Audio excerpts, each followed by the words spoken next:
그리고 예배 자리에 나오는 여러분 모두에게 하나님의 은총과 평강을 기원합니다. 아멘. 오늘 우리 3월의 첫 주일이고 또 3.1운동 107주년 되는 아주 뜻깊은 날이지요. 3.1운동 여러분 아시다시피 민족대표 33인의 독립선언문 발표로 시작된 그 전국의 만세운동, 그 33인의 민족대표 중에 절반이 그리스도인들이었습니다. 하나님의 그 뜻과 하나님의 그 민족을 향한 사랑을 담은 민족 대표들, 그분들이 우리 길선주 목사님 포함해서 많은 분들이 민족을 일깨우고 일제를 놀라게 했던 그 시대, 그 모습이 107년 전 모습이었습니다. 특별히 오늘은 또 사순절 두 번째 주일입니다. 이번 3월 마지막 주간에 고난주간이 있을 것이고 종려주일이 있고 부활주일 있습니다. 우리가 늘 그래야겠지만은 항상 이 시기만큼은 사순절 이 기간만큼은 더욱더 구주의 십자가와 우리를 향한 대속의 사랑을 기억하면서 하루하루의 삶의 행적을 거룩하고 성결하게 살아가는 여러분 모두가 되기를 주님의 이름으로 기원합니다. 사랑하는 여러분, 우리가 오늘 드디어 이스바냐서 마무리하게 됩니다. 시간상으로는 1년이 넘었지만은 한 달에 한 번 제가 이 말씀을 전했으니까 1년 넘었지만은 횟수로만 따지면 거의 긴 기간은 아닙니다. 총 14번의 시간을 통해서 이 생소한 스바냐서를 여러분과 함께 마무리하게 되어서 기쁩니다. 굉장히 기쁩니다. 사실 제가 이 스바냐서를 택한 목적은 다른 어떤 이유보다 여러분과 제가 성경과 조금이라도 더 친해졌으면 하는 바람에서 시작했습니다. 우리가 성경을 읽는 것이 얼마나 중요한지는 다 알고 있지만은 또 성경을 그렇게 열심히 우리가 읽고 있긴 하지만은 이 66권 성경 각 책의 의미를 하나하나 알면서 읽는다는 것은 쉬운 주제가 아니고 이거는 신앙의 연주와 관계없이 절대로 쉬운 일이 아니죠. 특별히 이 스바냐서 같이 여러분이 교회나 강단에서도 쉽게 들어보지 못하는 말씀들을 여러분이 읽을 때에는 더욱더 생소하고 어렵게 다가오는 것을 제가 일반 성도로서 성경을 읽을 때마다 느끼는 감정 또 그런 지점들이 있었기 때문에 제가 구태여 여러분과 함께 이 생소한 성경 한번 나누어보고 싶어서 저도 사실 어렵지만은 한번 믿음을 가지고 발걸음을 딱 내딛었는데 하나님께서 여기까지 인도해 주셔서 얼마나 감사한지 모르겠어요. 비록 생소하고 낯선 성경이지만은 왜 성경의 주인이신 성경께서 2600년의 긴 시간을 뛰어넘어서 메시아가 오시기 이전에 기록된 성경임에도 불구하고 이 구약의 한 편린으로서 우리에게 주셨는지 제가 이 스바냐서를 읽고 묵상하면서 깨달은 바를 여러분과 함께 나누고 싶었고 저의 영성이 너무나 미천하지만은 그래도 하나님의 인도와 조명을 의지하면서 이 스바냐서 어렵지만 끝까지 강의할 수 있었습니다. 그리고 우리는 단순히 심판과 회복의 이분법을 넘어서 복음의 요소들이 곳곳에 숨겨져 있음을 우리가 보았고 특별히 1장 후반부에서는 우리를 대신하여 심판과 고난을 받으신 그리스도의 예언도 보면서 성경은 단순한 책이 아니라 그리스도를 중심으로 세미한 경륜이 뻗어있는 하나님의 위대한 구원을 담은 진리임을 우리가 보았습니다. 저같이 부족한 사람이 강해납시고 여러분과 주의 말씀을 나누었는데 여러분이 끝까지 잘 들어주시고 함께 해주셔서 참 감사하는 마음을 가지고 또 저의 부족한 부분은 성령께서 여러분에게 잘 채우신 줄로 확신하면서 오늘 마지막 부분 한번 보려고 합니다. 사랑하는 여러분, 첫 번째로 회복의 메시지를 받은 성도들의 마땅한 반응이 어떠해야 하는지를 주님이 직접 말씀하고 계십니다. 우리가 지난 시간에 회복의 대헌장과 같은 본문을 보면서 하나님께서 예배해 두신 회복은 단순히 행위나 겉으로 드러나는 행실의 변화 정도가 아니라 우리 죄인들의 굳은 마음이 변화되고 죽은 심령이 회복되어 이 땅에서부터 시작되는 구원을 누리는 것이라고 했고 비록 여전히 예비된 완성을 향해 나아가기 때문에 곤고하고 가난한 심령을 가지고 우리가 살아가는 것이지만은 그 구원의 의는 영원한 의이기 때문에 12절에서 여호와의 이름을 의탁하여 보호를 받을지라 라고 우리가 하나님의 위로를 보았죠. 그렇다면 이렇게 위대한 구원의 메시지, 참된 위로의 음성을 들은 성도의 반응, 성도의 마땅한 반응이 어떠해야 하는가라고 주님이 말씀하시는데 여러분 14절 같이 한번 읽어보겠습니다. 시온에 따라 노래할지어다 이스라엘아 기쁘게 부를지어다 예루살렘 따라 전심으로 기뻐하며 즐거워할지어다. 심판의 두려움을 능가하는 구원의 복된 소식을 대하는 우리 성도들의 반응이 어떠해야 한다고 말하고 있습니까? 구원에 대한 터질 듯한 감사를 가지고 노래하고 기뻐하며 즐거워하라 라고 성경은 강하게 명령하고 있습니다.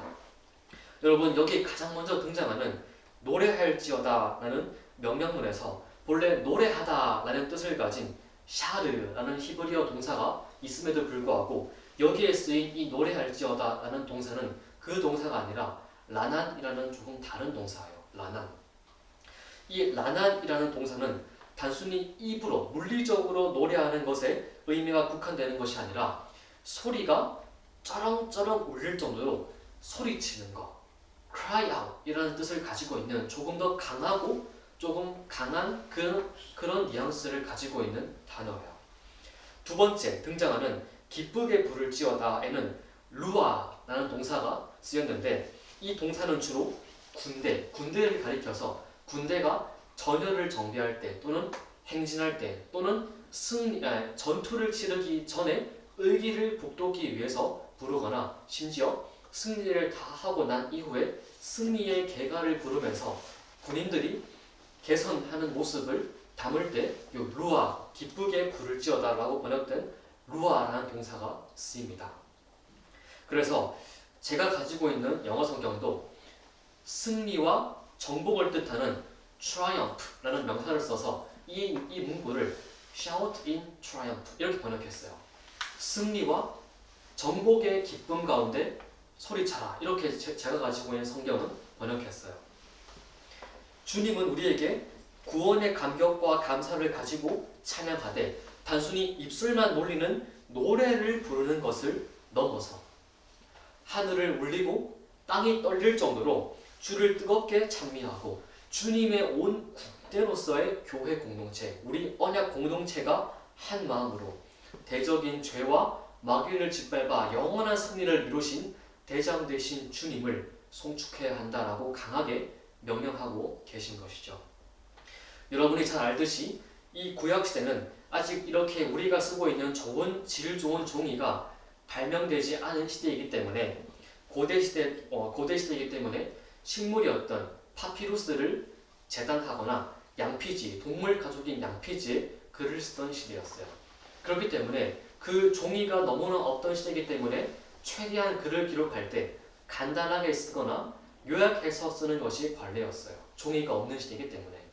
여러분 그럼에도 불구하고 오늘 우리가 알고 있는 이 찬양이라는 행위를 거룩한 영광과 송영의 행위를 뜻하는 찬양이라는 요 단어를 하나의 단어가 아니라 대동소이한 뜻을 가진 네 가지의 서로 다른 동사를 사용해서 주님을 찬양한다는 것은 그저 노래를 부르는 정도가 아니라 말할 수 없는 감격과 환희를 가지고 전심으로 찬양해야 함을 다양한 각도들을 보이시면서 우리에게 강하게 명령하고 계십니다. 사랑하는 여러분, 조금 더 구체적으로 이렇게 우리의 찬양의 제목이 되어야 하는 하나님의 그 영원한 승리를 어떻게 표현하고 있는가? 여러분 15절에 보면은 여호와가 네 형벌을 제거하였고 네 원수를 쫓아냈으며 이스라엘 왕 여호와가 네 가운데에 계시니 네가 다시는 화를 당할까 두려워하지 아니할 것이라. 여러분 세 가지를 말하고 있어요. 첫 번째로 여호와가 네 형벌을 제거하였고 네 원수를 쫓아내었다. 하나님의 구원과 죄 사함 그리고 마귀에 대한 영원한 승리입니다. 두 번째로 이스라엘 왕 여호와가 네 가운데 계신다. 의의 회복과 하나님과의 관계인 그 의의 회복과 그로 말미암아 가능하게 된 죄 용서, 그리고 우리같이 더러운 죄인 가운데에도 임하시는 거룩하신 하나님의 임재, 요 세 가지를 말하고 있어요. 그리고 마지막 세 번째로 궁극적으로 네가 다시는 화를 당할까 두려워하지 않는 영원한 승리와 의. 그런데 이 표현도 여러분 앞선 두 번째 이스라엘 왕 여호와가 네 가운데 계신다라는 표현도 앞선 3장 5절과 17절에서 반복되는 표현이에요. 그리고 뒤에 나오는 네가 다시는 화를 당할까 두려워하지 않는다라는 표현도 이미 11절에 나와서 반복되고 있는 표현입니다. 성도의 찬양의 제목을 이렇게 반복해서 말씀하시면서 그 핵심을 뭐라고 말씀하시는가? 누구도 끊을 수 없는 하나님의 영원한 구원과 의. 이 표현들이 이미 앞서 등장했음에도 불구하고 뒤에서 계속해서 3번, 4번 반복되고 있는 것 자체가 뭘 말합니까? 우리가 어떤 상황과 삶의 환경을 마주한다고 하더라도 변함없이 흔들리지 않고 변함없이 주를 향한 향기로운 시와 노래를 우리의 입술에 머금고 있어야 한다는 것을 말씀하고 계신 것이죠. 사랑하는 여러분, 이 입술에 얼마나 무거운 완고함과 불만의 추를 주렁주렁 달고 사는지, 주를 찬양하는데 주를 감사하고 찬양하고 그런 믿음의 고백을 드리는 데 있어서 한없이 인색한 우리는 자꾸 감사, 찬양이라고 말할 때 특정한 사건과 일에 국한하거나 우리의 감정과 심령의 상태에 따라 달리 하려고 그렇게 우리가 인색하게 찬양을 하는 경우가 가끔, 또 우리가 자주 그런 모습을 제 모습 속에서도 발견하게 되는데, 또는 우리가 그렇게 간절하게 원하는 소원, 그런 소원들이 성취되었을 때야 비로소 겨우 그때 가서야 할렐루야 주님이 하셨습니다 하고 겨우 무겁게 입술을 열기 시작하는 우리이지만은 주님이 원하시는 찬양은 그런 것이 절대로 아닌 것이죠. 삶의 환경이 어떤 식으로 흘러가더라도, 나의 삶이 어떻게 흘러가더라도 그에 휘둘리지 않고 아무 상관없이 나 같은 무지렁이보다 못한 죄인을 그리스도의 귀한 피값으로 대속하신 그 은혜를, 우리를 하나님의 아들로 딸로 양자로 삼아주신 그 구원의 은총에 우리 성도의 찬양의 본질이 있는 것이죠. 본질이. 구원 말고는 다른 것들은 찬양할 필요가 없다, 이렇게 말하는 것이 아니에요. 우리의 심령에, 그렇게 말하는 것이 아니라 우리의 심령에 깊이 뿌리내려야 할 찬양의 나무가 무엇인가, 우리의 심령에 뿌리를 박아야 할 찬양의 나무가 무엇인가 라는 걸 말할 때 구원의 감격과 기쁨을 나무의 튼튼한 줄기로 하고, 나머지 하나님께서 더하여 주신 것들은 가지로서의 우리의 나무의 가지에 붙어있는 것, 그것이 하나님이 우리에게 원하시는 찬양의 나무가 아닐까, 저는 그렇게 생각합니다. 우선순위와 본질에 충실한 나무인 것이죠. 줄기가 튼튼하고 굵어야 가지가 단단해지고 수간, 그 전반적인 나무의 넓이가 수간이 튼튼하고도 넓게 형성되듯이 다른 어떤 것과도 비교할 수 없는 구원의 희락이, 참된 기쁨이 우리의 심령과 삶을 사로잡아야 때로는 가지가 꺾이고 나뭇잎이 떨어지고 바람에 나무가 떨리면서 수많은 잎들을 떨어뜨리는 그런 고통과 고난이 밀려와도 영원한 언약과 구원의 확신을 붙잡고 그 자리에서도 주를 찬양할 수 있는 참된 예배자가 되는 것이죠. 사랑하는 여러분, 우리 성도의 삶에 하나님을 찬양하는 것은 항상 있어야 하는 거룩한 열매요 습관이기 때문에 얼마나 중요한지 모릅니다. 여러분, 에베소서 5장에서 바울이 이렇게 말합니다. 술 취하지 말라, 이는 방탕한 것이니 오직 성령으로 충만함을 받으라, 이렇게 말했어요. 여러분, 그런데 그렇게 성령의 충만함을 받으라 라고 사도가 우리에게 성령 충만을 명령한 이후에 바로 뒤에서 그 성령의 충만함을 받은 사람이 어떤 모습인지를 여러 가지로 말할 수 있음에도 불구하고 바울은 가장 먼저 이렇게 말합니다. 시와 찬송과 신령한 노래들로 서로 화답하며 너희의 마음으로 주께 노래하며 찬송하며 이렇게 말했어요. 여러분, 우리가 주목해야 하는 것은 여기에 나오는 세 가지의 동사. 한글 성경은 그 의미를 드러내지 못했지만은 원문은 이 세 가지의 동사, 화답하다, 노래하다, 찬송하다라는 동사가 전부 분사예요, 분사. 성령 충만을 명령한 이후에 and, 접속사로 이어진 게 아니라 성령 충만을 받은 사람은 노래하는 사람이고 화답하는 사람이고 주께 찬미하는 사람이다 라고 분사로서 그 성령 충만의 결과로서 바울은 그렇게 우리에게 찬양의 본질을 교훈하고 있습니다.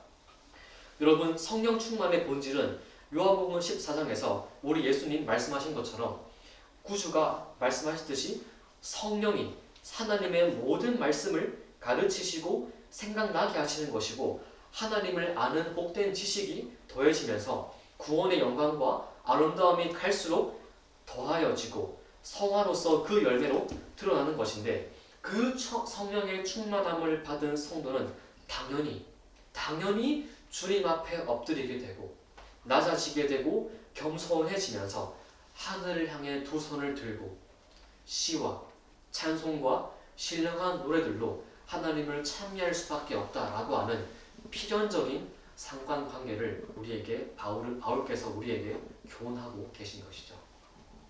사랑하는 여러분, 더욱이 성경을 보더라도 구원을 받은 자로서의 중요한 표지 중에 하나인 주님을 찬양하는 것은 이 땅에서만 유효하거나 끝나는 것으로 절대로 묘사하지 않습니다. 여러분, 요한계시록 4장에 나오는 그 천상의 예배들, 우리가 지금도 만세 전과 지금도 이루어지고 있고 우리 또한 언젠가 이 육신의 장막을 벗고 하나님께로 들림받아서 천상으로 가게 돼서 구원받은 모든 성도들과 하늘의 천군 천사와 더불어서 하나님을 영원히 예배하게 될 그 천상의 예배를 말씀하는 요한계시록 그 4장의 본문도 하나같이 천국의 모습을 말할 때 하나님을 영원토록 세세토록 찬미하는 것으로 천국을 묘사하고 있어요. 여러분, 물론 바울은 사랑장 고린도전서 13장에서 이렇게 말했습니다. 우리가 지금은 거울로 보는 것 같이 희미하나 그때에는 하나님과 얼굴과 얼굴을 대하여 볼 것이요 지금은 내가 부분적으로 아나 그때에는 주께서 나를 아신 것 같이 내가 온전히 하나님을 알리라 이렇게 말했어요. 그렇기 때문에 우리가 천국에 갔을 때 하나님을 아는 지식을 가로막았던 우리의 무지와 어리석음과 뭐라고 할까요? 이 타락과 죄성의 모든 육신을 다 벗어버리고 그 베일을 다 벗어버리고 하나님의 존재를 마주 대하면서 주님을 알아가는 그런 지적인 요소가 없는 것은 아닙니다. 천국은 영원히 하나님을 교제하면서 사귀면서 교통하면서 그분의 얼굴을 마주 대하면서 하나님을 알아가는 영원한 그런 자리가 맞죠. 바울도 그것을 부정하진 않습니다. 그렇지만은 그런 지적인 요소가 천국에 없는 것은 아니죠. 저도 성경을 읽으면서 믿음의 선배들의 이야기를 읽을 때마다 이분은 왜 그때 이렇게 하셨을까? 왜 굳이 그렇게 하셨을까? 라고 궁금한 지점도 많이 있고 천국에 갔을 때 믿음의 성도들께 여쭈어보고 싶은 부분들 참 많이 있습니다. 그런 지적인 요소가 없는 것이 아니죠. 그분들을 마주 대할 때. 여러분, 그렇지만은 성경이 묘사하는 천국은 각도가 약간 다릅니다. 지적인 요소가 없는 것은 아니지만은 천국에 지식으로 측량할 수 없는 하나님을 아는 지식, 하나님을 영원히 알아가는 지적인 요소가 없는 것은 아니지만 성경은 일관되게 그 모든 것의 본질, 그 모든 것의 총합이 무엇인가, 그 모든 것의 본질이 무엇인가 하고 말할 때 세세무궁토록 찬양받기에 합당하신 주님을 모든 피조세계가 한 마음으로 찬양하는 것으로 묘사하고 있고 우리 또한 그렇게 살도록 이렇게 지금 영생으로 부름을 받은 것이죠. 아는데 그치는 것이 아니라 하나님을 찬미하는 것, 이게 천국의 본질이고 우리가 추구해야 할 이 땅에서의 모습이라고 성경은 분명히 말하고 있습니다. 사랑하는 여러분, 여러분은 어떻습니까? 신앙생활을 하고 있는데 습관과 형식에 치우친 종교생활을 하고 있거나 마지막 잎새가 나뭇가지에 위태롭게 매달려 있듯이 마음과 열정은 다 떠났는데 그저 그렇게 해야 한다, 그렇게 해야 하는 것이 신앙인이다 라고 하는 종교적인 당위성만 가지고 있다고요. 영혼의 입술은 생명수를 받지 못해 쩍쩍 갈라지고 부르트고 있는데 겨우 억지로 하나님을 찬양하려고 하는 마음이 일말의 양심이라도 있으니까 억지로라도 난 찬양하겠다 라는 그런 마음이지는 않습니까? 여러분의 찬양은 어떻습니까? 여러분과 제가 절대로 그런 삶을 살지 않기를 소원합니다. 거짓과 형식만 있는 위선, 이스라엘이 망한 결정적인 원인 중에 하나였습니다. 하나님이 가장 싫어하시는 뭡니까? 가식, 위선. 차라리 안 하느니만 못한, 차라리 안 하면 좋을 거를 굳이 꾸역꾸역 그렇게 했다가 하나님이 도저히 참지 못하시면서 이사야 1장에서 더 이상 가져오지 말라. 너희의 제물과 너희 예배가 나한테 무슨 유익이 되느뇨? 더 이상 가져오지 말라. 라고 주님이 직접 말씀하신 그 한탄, 경고. 우리가 이 찬양 속에서 우리의 마음이 어떻게 드러나고 있는가? 주님은 보십니다. 어떤 이에게는 너 참 나를 사랑하는구나. 참 기쁘다. 어떤 이에게는 더 이상 하지 말라. 가증스럽다. 저리 가라. 가져오지 말라. 이사야의 예언이 오늘 그대로 우리에게 주어지고 있는 것은 아닌가? 우리가 한번 돌아봐야겠죠. 전심으로. 어떻게? 전심으로. 하나님을 왕으로, 구주로 모시고 하나님을 알아가면 알아갈수록 가늠할 수 없는 기쁨과 희락이 마음의 분수처럼 솟아오르고 그렇게 입술, 마음의 창문이라고 하는 이 입술로 주님을 찬미하는 시와 찬송과 신령한 노래들이 나올 때 주님이 진정으로 원하시는 찬양이 되는 것이죠. 전심으로. 입술과 사지만 놀리는 것이 아니라 마음과 인격을 담은 전심으로. 여러분 시편 116편 12절에서 시인이 이렇게 고백합니다. 내게 주신 모든 은혜를 내가 여호와께 무엇으로 보답할까? 죽었다 깨어나서 사람이 2번, 3번 부활한다고 하더라도 그렇게 기적을 경험한다고 하더라도 절대로 함부로 주님을 예배할 수 없고 재물이 아무리 많아도 절대로 보답할 수 없는 왜? 이 세계는 하나님만이 우리에게 허락하신 은혜이기 때문에 특권이기 때문에 영광이기 때문에 더욱이 성자 하나님을 예수 그리스도를 구원의 선물로 받은 우리가 하나님께 돌려드리는 작디 작은 사랑과 헌신과 감사가 과연 그분께 연락이나 될까 싶지만은 그럼에도 불구하고 구원을 받은 자로서 참을 수 없는 감사, 마땅한 반응으로 거룩한 열매로 하나님을 기쁘시게 하는 삶을 살아야 합니다. 영원한 은혜의 채무자, 영원한 은혜의 채무자라는 신앙 고백과 인식을 여러분이 붙들고 여러분의 삶의 모든 자리가 하나님을 경배하는 처소고 예배 자리가 되어야 하는 것이고 오늘 이 예배도 그런 자리가 되어야 하는 것이죠. 두 번째로 사랑하는 여러분, 그렇지만 우리가 하나님을 찬양하는 것은 마땅하고 당연하다라는 것을 우리가 다 알면서도 다 알고 있지만은 우리의 삶 속에서 그러지 못할 때가 너무나 많이 있음을 우리가 경험하고 있습니다. 때로는 하나님을 닮아간다고 하면서도 그 속도와 성장이 너무나 더딘 우리의 모습에 낙담하면서 과연 이런 내가 찬양을 드리는 것이 마땅한가? 주님이 기뻐하실까라고 의심할 때가 있습니다. 또한 삶에서 수많은 고난과 아픔의 시간을 지날 때 하나님의 나를 향한 사랑을 그분의 사랑을 의심할 때가 있습니다. 그럴 때면은 선뜻 찬양이 쉽게 나오지 않고 억지로 겨우 찬양의 자리에 섰을 때도 마치 가시방석에 앉은 듯한 고통과 찔림과 아픔을 느낄 때가 있습니다. 그런 우리에게 여러분 주님 어떻게 말씀하십니까? 16절에 보면은 그날에 사람이 예루살렘에 이르기를 두려워하지 말라. 시온아 네 손을 늘어뜨리지 말라. 당시 여러분 이스바냐 말씀이 주어진 요 당시가 아시리아, 그 당시 최고의 강대국이었던 아시리아가 패권을 가지고 있었는데 그 아시리아의 패권이 점점 더 쇠하여가는 시대입니다. 아시리아의 패권이 저물어가는 시대였기 때문에 바벨론을 포함한 세계 열강이 각축을 벌이던 시기였고 이 이스바야를 포함한 남유다는 그 강대국의 틈바구니에서 두려움에 벌벌 떠는 그런 시기였는데 주님은 단호하게 뭐라고 말씀하십니까? 두려워하지 말라. 네 손을 힘이 다 빠져서 축 늘어뜨리는 이스라엘을 향해서 늘어뜨리지 말라. 이렇게 말씀하십니다. 여러분 왜 그렇게 말씀하십니까? 왜 그렇게 하나님이 단호하게 우리에게 두려워하지 말라라고 말씀하시는가? 여러분 17절에 그 이유가 나옵니다. 우리 같이 한번 읽어보겠습니다.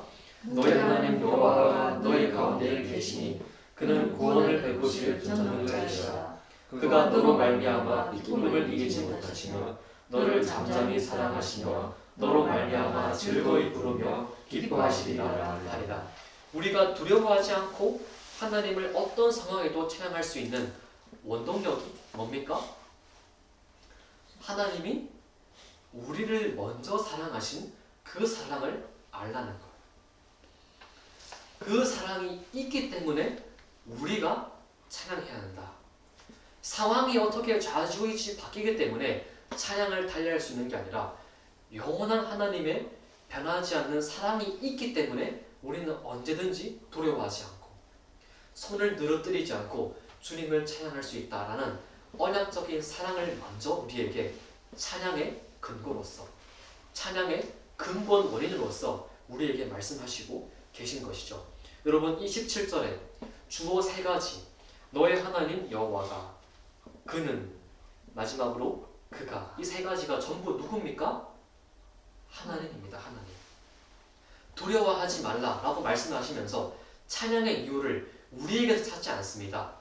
하나님 당신이 찬양의 이유이시다라는 것을 우리에게 지금 세 번씩이나 주어를 바꾸시면서 말씀하고 계신 것이죠. 나 때문에 너희가 언제든지 찬양할 수 있다.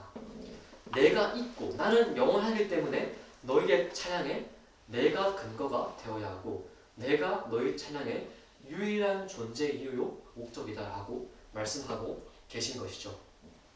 우리의 찬양이 있기 전에 우리의 찬양이 먼저가 아니라 가장 먼저 하나님께서 그 백성을 택하시고 기뻐하시고 사랑하시기 때문에 그 누구도 우리를 하나님의 사랑에서 끊을 자가 없다라고 하는 확신과 흔들리지 않는 진리를 가지고 우리가 언제든 주를 찬양할 수 있다라고 언약을 우리에게 상기시키고 계신 것이죠. 우리는 피조물인 우리가 하나님을 기뻐하면서 즐거워하는 것, 찬양하는 것이 기독교 찬양의 전부다. 이렇게 자꾸 우리가 가끔 오해하지만은 성경은 절대 그렇게 말하지 않습니다. 찬양은 우리가 하나님께 돌려드리기 이전에 원인이 있습니다. 이유가 있습니다. 그분이 먼저 우리 가운데 부으신 위로부터의 사랑이 있기 때문에 우리가 다시 하나님께 그 감사와 감격을 올려드리는 것. 이것이 기독교 찬양의 본질인 것이죠. 우리는 자꾸 우리가 올려드리기만 한다라고 생각하지만은 성경은 그렇게 말하지 않는다는 거예요.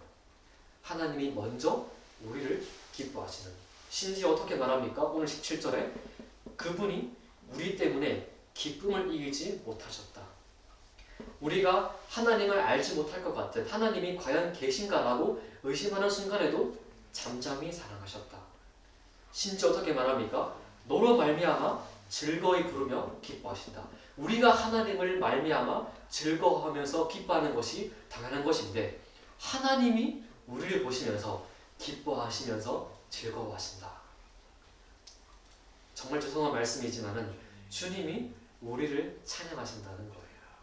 우리를 너무 사랑하시기 때문에 주님이 우리를 찬양할 정도로 사랑하신다. 이 사랑을 알기 때문에 너희가 두려워하지 않고 네 손을 늘어뜨리지 않고 나처럼 내가 너를 찬미하기 때문에 나도 너희도 나를 그렇게 찬미하는 것이 마땅한 것이 아니냐라고 그렇게 말씀하고 계신 것이죠. 그러므로 나라가 풍전등화에 이른 그런 급박하고도 절박한 상황 속에서도 우리의 판단으로는 도저히 찬양할 수 없을 것 같은 낭떠러지 같은 상황 속에서도 주님은 우리에게 찬양할 수 있다, 해야 한다라고 우리에게 말씀하고 계신 것이죠. 여러분, 이 사실을 굳게 믿어야만 참된 찬양과 순종이 가능함을 말씀하고 있습니다. 여러분 18절에 보면은 내가 절기로 말미암아 근심하는 자들을 모으리니 그들은 내게 속한 자라 그들에게 지워진 짐이 치욕이 되었느니라. 여러분, 유대인들은 구약의 율법을 따라 7가지의 주요 절기를 포함해서 안식일을 포함한 날들을 아주 철저하게 지켰는데 지키기는 지키는데 하나님에 대한 사랑과 마음도 없으면서 그저 하나님의 심판과 형벌이 두려워서 벌을 받을까봐, 매를 맞을까봐, 안 지키면 매를 맞을까봐 벌벌 떨면서 그런 얄팍한 두려움, 얄팍한 겁에 질려서 마지못해 억지로 지키니까 이 절기들은 구원에 대한 찬미가 아니라 그들에게 지워진 뭐라고 말합니까? 짐이 되었다. 억지로 하니까. 찬양을 드리긴 드리는데 억지로 하니까 한없이 무거운 짐이 되었다. 근심과 짐과 치욕이 되었다. 주님 이렇게 말씀하시는 것이죠. 그러나 하나님이 나를 한없이 기뻐하시면서 사랑하시고 택하시고 세우신 그 은혜를 바르게 알아야만이 마음 없는 행위와 형식만 중요시하는 그들의 율법주의적 준수가 아니라 마음과 심령이 충만한 복음적 순종으로 하나님을 기쁘게 할 수 있고 도저히 찬양할 수 없을 것 같은 상황과 환경에 처했을 때조차도 나를 먼저 사랑하신 하나님 앞에 나아와서 두려움을 넘어서는 감사와 영광을 드릴 수 있다라고 말씀하고 계신 것이죠. 사랑하는 여러분, 주를 노래하는 찬양곡들이 이렇게 범람하고 풍성한 음악을 만들어낼 수 있는 악기와 장비와 은사들이 이렇게 넘쳐나는 이 시대에 여러분의 찬양은 어떻습니까? 이렇게 찬양의 행위와 겉모습은 너무나 풍성해지고 있고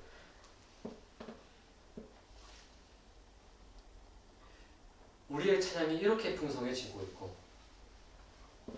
찬양을 드릴 수 있는 환경이 이렇게 잘 구비된 환경 속에서 과연 그 찬양이 진정으로 은혜에 감격하면서 감사하는 찬미의 제사인지 송영과 영광의 시간인지 아니면은 목청껏 소리 높여 악을 쓰면서 부르지만은 가사를 부르지만은 그저 나의 얄팍한 종교적 만족과 잠시 데워졌다 내비처럼 심는 종교적인 감정의 열정에 치우친 것은 아닌지 감정적 희열을 느끼는 것은 아닌지 우리가 한번 돌아봐야겠죠.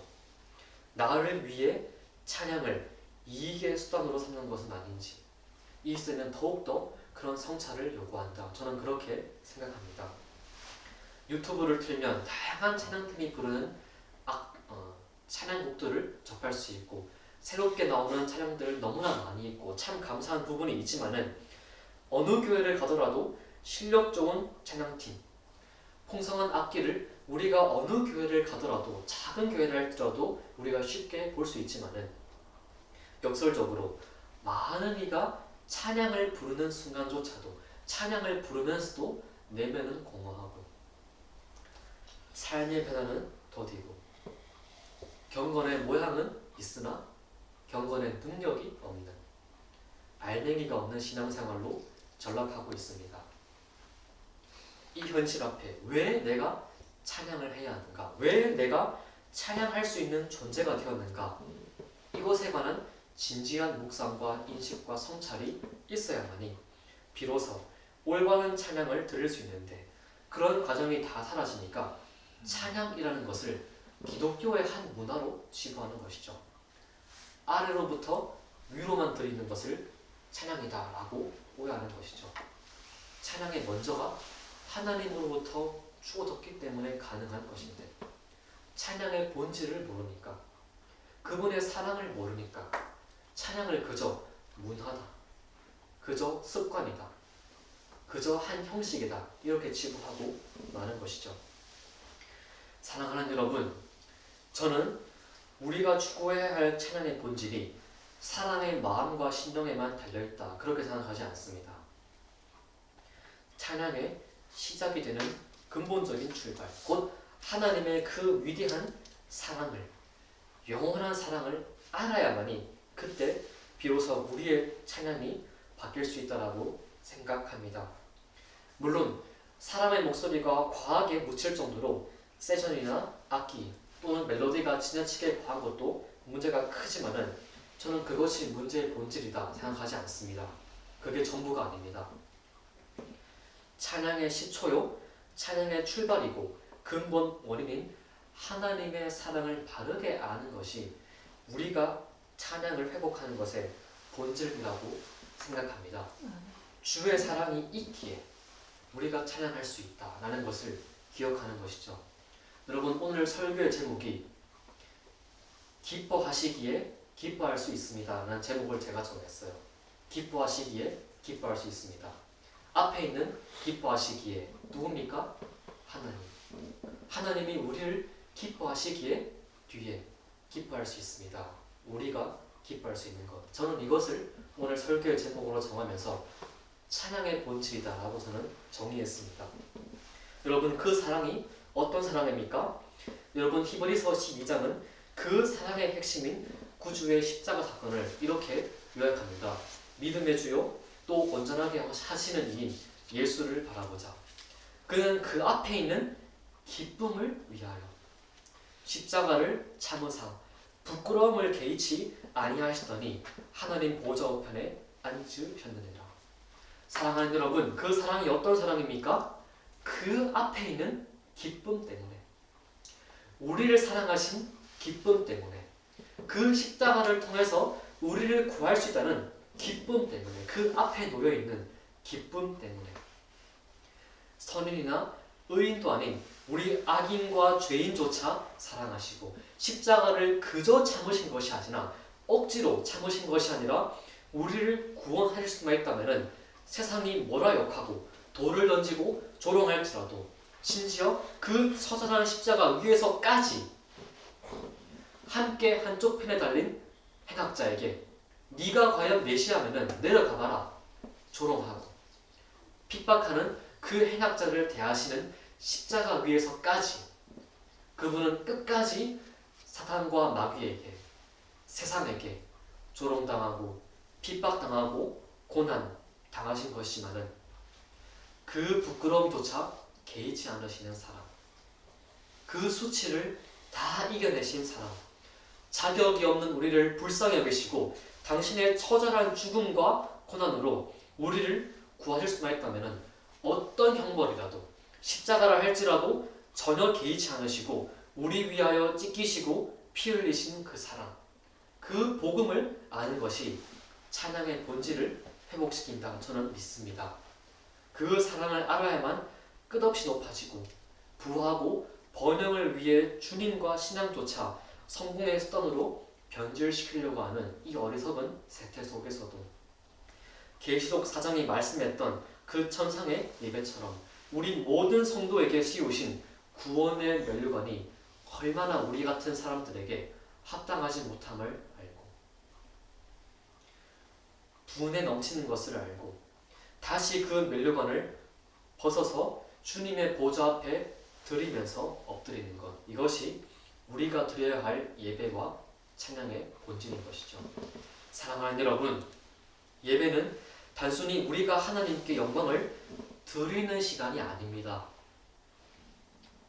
우리에게 주신 구원의 크기와 넓이와 높이가 얼마나 넓고 깊고 높은지를 다시 알고 그에 합당하지 못한 우리의 죄를 고백하면서 그렇게 나온 우리에게 우리를 내치지 않으시고 그렇게 나온 우리에게 다시 빛나는 구원의 면류관을 씌우시는 그 주님을 경험하고 그때야 비로소 우리가 하나님께 영광 돌리는 것이죠. 예배가 하나님의 초월성을 찬미하는 데는 이렇게 혈안이 되어 있는 이 시대지만은 반대로 우리의 죄를 용서하시고 우리를 만나시고 우리를 사랑하시는, 우리를 직접 찾아오시고 임재하시고 내재하시는 하나님의 내재성에 대한 찬미가 너무나 만홀히 무시되는 이 시대에 우리의 찬양이, 예배가 반쪽짜리도 아니라 반쪽짜리 가짜가 아닌지 한번 우리가 돌아봐야겠지요. 그저 내가 생각하는 경배, 억지로라도 어떤 삶을 살아왔더라도 그저 자리에 앉아만 있으면 하나님은 기뻐하신다, 이런 생각을 버리고 인간적인 교만과 자만을 모두 벗어버리고 나를 먼저 사랑하신 하나님의 그 위대한 십자가와 그 언약의 사랑을 직시할 때 우리가 어디서 무엇을 하든지 어떻게 예배를 드린다라고 하더라도 주님을 참되게 찬양할 수 있다라고 오늘 본문은 우리에게 주님이 직접 교훈하고 계신 것이죠. 사랑하는 여러분, 마지막으로 짧게 하나만 더 보려고 합니다. 여러분 19절과 20절 한글 성경은 안 나오고 있지만은 19절 맨 앞에 보면은 원문에 주제를 전환하거나 우리의 시선을 다시금 환기하는 표현인 behold라는 표현이 등장해요. behold, 보라 라고 등장합니다. 보라.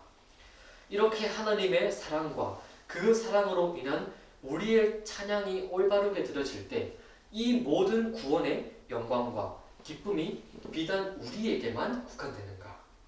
우리 성도들에게만 국한되는가? 라고 우리가 질문할 때 그런 것이 아니다라고 성경은 우리에게 말하고 있습니다. 여러분 19절과 20절에 그때에 내가 너를 괴롭게 하는 자를 다 보라고 저는 자를 구원하며 쫓겨난 자를 모으며 온 세상에서 수욕받는 자에게 칭찬과 명성을 얻게 하리라.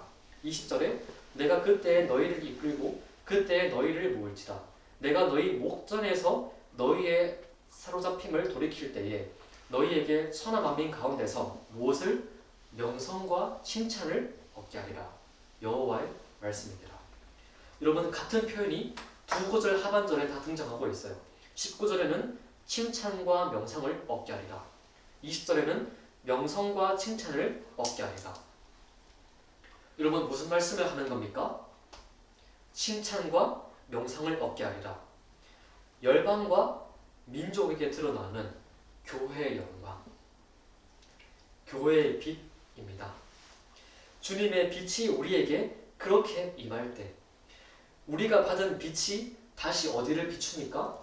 열방을 비춥니다. 이 세상은 우리를 통하지 않고는 빛을 경험할 수 없고 우리가 주님을 참되게 예배하고 하나님을 기뻐하며 경배할 때 이방도 우리의 빛을 보고 주님께 우리에게 칭찬과 명상을 돌리게 됩니다. 그저 찬미가 찬양이 우리만의 잔치가 되는 것이 아니라 진정으로 진리 가운데 올바로 서서 주를 찬양할 때 이사야서에서 예언했던 이방의 빛으로서 우리가 사용되어서 열방과 민족의 주님께 돌아오는 복의 통로요 축복의 유통자로 우뚝 설 것을 말씀하고 계신 것이죠. 사랑하는 여러분, 이 말씀이 그대로 성취되고 있음을 우리는 성경에서 볼 수 있습니다. 사도행전 2장에서 오순절날 성령께서 임하시고 교회가 세워진 이후에 교회가 그렇게 진리 가운데 성령의 임재 가운데 걸어갔을 때의 결과 어떻게 말합니까? 하나님을 찬미하며 또 온 백성에게 칭송을 받으니 주께서 구원받는 사람을 날마다 더하게 하십니다. 5장에서도 베드로와 요한을 포함한 사도들이 유대인들에게 핍박과 고난과 채찍질을 당했음에도 불구하고 오히려 믿음이 더욱더 굳건해지고 강성하여져서 진리 가운데 흔들리지 않고 걸어갔을 때 어떻게 말했습니까? 백성이 칭송하더라. 성경은 우리에게 분명히 가르칩니다. 여러분 주후 64년 로마 대화재가 발생합니다. 로마 대화재가 발생하고 정치적인 이유로 정치적인 희생양을 삼기 위해서 그 당시 황제였던 네로가 기독교인들을 타깃으로 삼아서 그들에게 모든 비난의 화살을 돌립니다. 대화제의 범인들이라고 그들을 몰아세우면서 누명을 씌우고 그들을 핍박하고 죽이는 그 스타트가 주후 64년 로마 대화제입니다. 그때 베드로와 바울 같은 그분들이 다 순교하시고 수많은 기라성 같은 도원 목숨들이 감옥에서 콜로세움에서 십자가에서 무려 250년간 처절하고도 비참하게 박해를 받았지만은 그렇게 비참하게 죽어나갔지만은 여러분 결국 교회가 로마를 이겼습니다. 로마가 교회를 이긴 것이 아니라 교회가 로마를 이겼습니다. 왜? 하나님의 그 사랑을 의심하지 않고 담대하게 걸어가면서 이방에게 많은 사람들에게 과연 그리스도가 살아계시기 때문에 저런 것이 아닐까라고 이방의 빛으로서 하나님을 드러냈던 그들 때문에 감옥에서 콜로세움에서 십자가에서 죽어 나갔지만은 끝까지 믿음을 지키면서 하나님을 잊지 않았던 그들의 모습을 보면서 많은 사람들이 로마가 귀족들이 심지어 황제가 기독교가 무엇인가 도대체 저들을 저렇게 바꿔놓는 것이 무엇인가 칭찬과 명성을 얻은 것이죠. 고난은 하나님의 불의가 아니라 진리 안에서 고난은 믿음을 더욱 빛나게 하는 영광이었기 때문에 여러분 심지어 기독교를 공인한 그 콘스탄티노스 대제 그분조차 처음에는 황제로서 기독교를 박해하고 핍박했지만은 아무리 짓눌고 눌러도 밟아도 쇠하지 않는 교회를 똑똑히 받고 여러분 심지어 더욱이 정치적인 이유 때문에 자신의 모친인 헬레나가 자기 아버지에게 강제 이혼을 당합니다. 그래서 그 헬레나 여사를 끝까지 아들인 콘스탄티누스 대제가 끝까지 봉양했습니다. 그럼에도 불구하고 그렇게 수치스럽고 어렵고 힘든 어머니의 모습을 봤음에도 불구하고 신실한 신자였던 그 헬레나의 모습을 보면서 구주의 사랑을 보면서 불신자인 아들 자신을 위해서 날마다 위하여 기도하고 중보하고 사랑하기를 멈추지 않은 신실한 성도 헬레나의 모습을 통해서 콘스탄티누스 대제가 바뀝니다. 기독교가 무엇인가? 기독교를 어떻게 합니까? 공인합니다. 누구 때문에? 헬레나의 큰 위대한 사랑과 구주의 사랑 때문에 로마가 교회를 이기지 못하고 교회가 로마를 이기는 영광 우리가 봤습니다. 사랑하는 여러분, 이 스바냐서를 마무리하면서 우리가 꼭 기억하기를 소원합니다. 하나님의 심판의 선포와 그 메시지는 우리의 회복을 위한 밑거름이 되고 우리의 회복은 우리의 것으로만 끝나는 것이 아니라 이 나라와 교회와 열방을 살리는 빛이 됨을 알고 이렇게 부흥과 회복을 부르짖으면서도 그저 거대 이벤트 정도를 기획하는 것으로 부흥을 이룰 수 있다라고 그렇게 믿는 이 시대에 우리는 절대로 그렇게 믿는 것이 아니라 여러분과 저 모든 성도 개인이 하나님의 사랑과 진리 가운데 행진하며 찬미하며 그렇게 심령이 회복되고 부흥될 때 여러분의 작은 변화가 영적인 나비 효과를 일으켜서 우리를 통해서 하나님의 일하심을 목도하고 20절에 나오듯이 너희 목전에서 우리 눈앞에서 그런 모습들을 많이 보면서 하나님을 경험하고 누리고 주의 영광을 체험하는 여러분 모두가 되기를 간절히 기원합니다. 아멘. 기도하겠습니다. 오 하나님 아버지, 이렇게 이스바냐서의 위대한 대장정을 마무리하게 하심을 참으로 감사합니다. 선포하는 자나 듣는 자나 모두가 동일하게 주의 음성을 들었습니다. 하나님 아버지, 우리가 이 메시지를 받았는데 이 메시지가 비록 너무나 오랜전에 기록된 성경이지만은 이 시대를 살아가는 우리에게 필요한 말씀으로 다가왔기를 간절히 소원합니다. 우리에게 참된 회복과 부흥을 주시기를 원하시는 주님의 심정을 우리가 알았습니다. 진리 가운데 걸어가면서 하나님을 올바르게 찬미하며 주의 사랑을 먼저 알므로써 그 사랑 가운데서 우리의 찬양과 예배와 찬미가 나오는 거룩하고도 복된 신앙의 삶 살아갈 수 있도록 인도하여 주시옵소서. 우리를 끝까지 지키시고 보호하시는 주님을 믿습니다. 다시는 수욕을 당하지 않고 다시는 죄가 없는 그 영원한 회복된 완성을 꿈꾸면서 우리가 믿음으로 행진하게 하시고, 우리가 이렇게 믿음으로 행진할 때 주님께서 우리 가운데 빛으로서 더욱더 풍성하게 임하시고, 우리 또한 이방의 빛으로서 많은 사람과 나라와 교회와 민족에게 소망을 전파하고 그리스도의 사랑을 드러내는 그리스도의 위대한 전권대사 다 될 수 있도록 인도하여 주시옵소서. 모든 영광 주님께 올리오며 예수님의 이름으로 기도 올리옵나이다. 아멘.